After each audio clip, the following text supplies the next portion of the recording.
তো hello' guys, আজিৰ এই ভিডিঅ'টোত আমি আলোচনা কৰিম যে NPS-টো বেটাৰ নে UPS-টো বেটাৰ। আমি জাষ্ট এটা ৰাফ এটা তাৰমানে আপোনাৰ মেথছ এটা তাৰমানে কৰিছোঁ ইয়াত। ভুল হ'বও পাৰে, যদি ভুল হয় আপোনালোকে প্লিজ ক্ষমা কৰি দিব। আৰু এইটো চালে আপোনালোকে অন্ততঃ গম পাই যাব যে NPS-টো বেটাৰ হ'ব নে UPS-টো বেটাৰ হ'ব। এতিয়া ধৰিলোঁ আমাৰ মেইনলি গ্ৰেড 3 যিবিলাক এমপ্লয় আছে তেওঁলোকৰ চেলাৰী মানে ইন হেণ্ড নহয়, এইটো গ্ৰছ চেলাৰী 34,500 এইখিনি আছে। আৰু মই তাৰমানে লাষ্ট ইয়াৰ বা তাৰ আগৰ পৰা যিটো ইনক্ৰিমেণ্ট ৰেট সেইটো তাৰমানে ইয়াত কৰিছোঁ, কাউণ্ট কৰিছোঁ, কৰি দেখিছোঁ যে লাষ্ট ইয়াৰ কিমান পাৰ্চেণ্ট ইনক্ৰিজ হৈছে 9.74%। তাৰমানে লাষ্ট ইয়াৰ ইনক্ৰিজ হৈছে চেলাৰী। তো সেই হিচাপত আমি তাৰমানে গোটেই যিটো কেলকুলেশ্যন সেইটো কৰিম ইয়াত। চ' তাৰ আগতে সকলোৱে চেনেলটো ছাবস্ক্ৰাইব কৰি দিব, ভিডিঅ'টোত লাইক কৰি দিব আৰু ভিডিঅ'টো নিজৰ কলিগবিলাকক শ্বেয়াৰ কৰি দিব। এইটোৰে বহুত হেল্প হ'ব যদি মই আৰু ক'তো মেথছটো কৰাতে ভুল কৰা নাই। আপোনালোক চাব, মই চাইছোঁ বহুতবাৰ ভুল হোৱা নাই যেন লাগিছে। যদি কিবা ভুল হয় আপোনালোকে কমেণ্ট বক্সত জনাই দিব। চাব, তো লাষ্ট ইয়াৰ আমাৰ কিমান ইনক্ৰিজ হৈছিল, সকলোৱে চেনেলটো ছাবস্ক্ৰাইব কৰি ৰাখিব গাইজ। 9.74% ইনক্ৰিজ হৈছিল লাষ্ট ইয়াৰ চেলাৰীটো। আৰু আমাৰ NPS-ৰ কণ্ট্ৰিবিউশ্যন কিমান, 10% অফ মান্থলি চেলাৰী। মানে এইটো 34,500টোৰ সেইটো বাঢ়ি থাকিব বাৰু প্ৰত্যেক বছৰে। সেইটোত তাৰমানে 10%। এই আমি প্ৰত্যেক বছৰে 12%টো ৰাখিছোঁ তাৰমানে গণিতটো কৰোঁতে। 9.74%কৈ আমাৰ তাৰমানে চেলাৰী বাঢ়ি থাকিব, এনেকৈ পাৰ ইয়াৰ বাঢ়িব, সেনেকৈ ধৰিছোঁ তাৰমানে মেথামেটিক্সটোত মানে কেলকুলেশ্যনটোত। আৰু বৰ্তমান চেলাৰী হৈছে মানে গ্ৰছ চেলাৰী 34,500 এইখিনি ধৰিছোঁ। হয়তো আপোনালোকৰ প্ৰমোশ্যনৰ পিছত হঠাৎ বেছি বাঢ়ি যাব পাৰে বা টাইম স্কেলৰ পিছত হঠাৎ কিবা বেছি বাঢ়ি যাব পাৰে, কিন্তু আমি সেইবিলাক ইয়াত এড কৰা নাই। আমি জাষ্ট পাৰ ইয়াৰ 9.74% বাঢ়িব বুলিয়ে ধৰিছোঁ। বলক এতিয়া আমি তলৰ কেলকুলেশ্যনখিনি কৰোঁ। আমাৰ কণ্ট্ৰিবিউশ্যন কিমান মান্থলি, 10%। গভমেণ্টৰ কণ্ট্ৰিবিউশ্যন 14%। Return rate 9% annually. এইটো ধৰিবও পাৰে নধৰিবও পাৰে, কিন্তু এইটো লাগিব আচলতে 9% এনুৱেলিটো আপোনালোকৰ ইনক্ৰিজটো হ'বই লাগিব। এইটো টোটেল 10 + 14 = 24% আপোনালোকে পাৰ মান্থ কৰে আৰু কি কয় মানে লামচামত আপোনালোকৰ জমা হয়। মানে টোটেল দুটা মিলি গভমেণ্ট প্লাছ আপোনাৰটো মিলি 24% জমা হয়। আৰু ৰিটাৰ্ণ ৰেট কিমান পাব আপোনালোকে, 9% এনুৱেলি, কম্পাউণ্ডেড ইয়াৰলি যিহেতু হ'ব, সেইটো এনুৱেলি আপোনালোকে কিমান পাব, 9%কৈ বাঢ়ি থাকিব। এইটো বাঢ়িবই, যিহেতু বেংকত থ'লেও পইচা বাঢ়ে, তো এওঁলোকেতো ষ্টক মাৰ্কেটত লগাব। ইয়াৰ্ছ অফ ছাৰ্ভিচ 36 ইয়াৰ্ছ, তাৰমানে 36 বছৰ বুলি ছাৰ্ভিচৰ ইয়াৰ বুলি ধৰিছোঁ। মই জাষ্ট এইটো নিউ যিবিলাক জইন কৰিছে তেওঁলোকৰ ক্ষেত্ৰত দেখাই দিছোঁ। এইটো তেওঁলোকৰ কাৰণে NPS ভাল হ'ব নে UPS ভাল হ'ব চাব। এতিয়া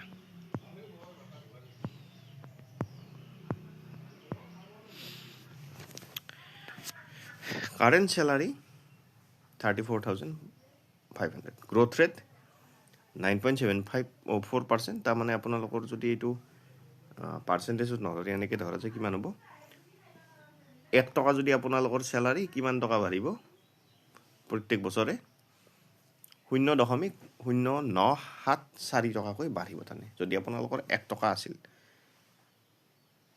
তাৰ নেক্সট ইয়াৰ কিমান হ'ব, 1 টকা 9 পইচা, 9.97 পইচা এনেকৈ আপোনালোকে ধৰিব পাৰে, 0.97 পইচা চৰি। আৰু আপোনালোকৰ এই ছাৰ্ভিচটো কিমান বছৰ চলিব, 36 ইয়াৰ্ছ। তাৰমানে 1 টকা থাকিলে আপোনালোকৰ এইখিনি চেলাৰী হ'ব, আৰু এইটোৰ লগত এইটো তাৰমানে কৰি দিব লাগিব, স্কুৱেৰ কৰি দিব লাগিব। ইয়াত 34,500 ইনটু 1.0974 টু দি পাৱাৰ 36 এনেকৈ।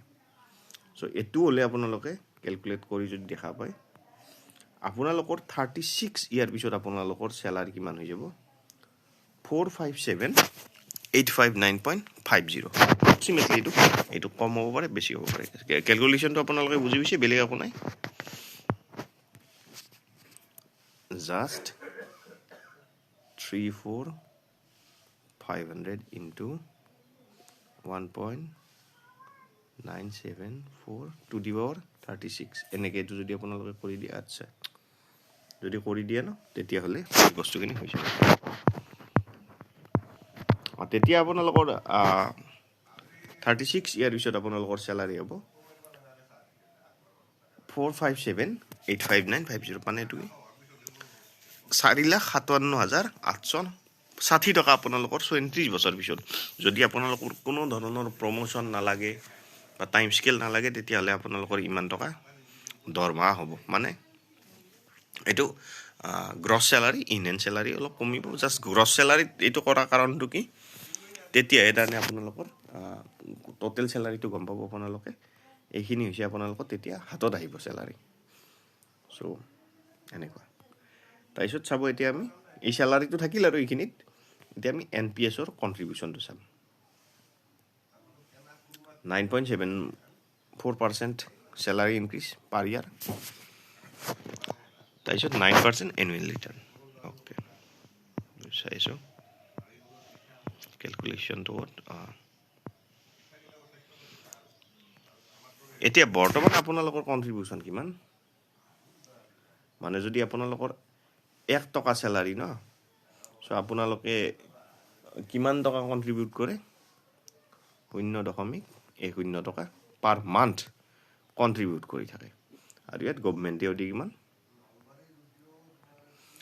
14% দিয়ে চ' দিয়াৰ পিছত যদি আপোনালোকে 3,450 টকা পাৰ মান্থ NPSত জমা কৰে আপোনালোকৰ একাউণ্টত কিমান টকা জমা হ'ব 8,280 টকা গভৰ্ণমেণ্টৰটো লগাই পেলাই তাৰমানে আপোনালোকৰ আৰু তাৰপিছত গভৰ্ণমেণ্টৰ লগ লাগি কিমান হয় 8,280 টকা লগ হয় হয়তো এইটো কম বেছি হ'ব পাৰে আৰু কথা নাই অলপ ক'ত গ'ল চ' প্ৰথম বছৰত আপোনালোকৰ কিমান কণ্ট্ৰিবিউশ্যন হ'ব লাগে ক'ত গ'ল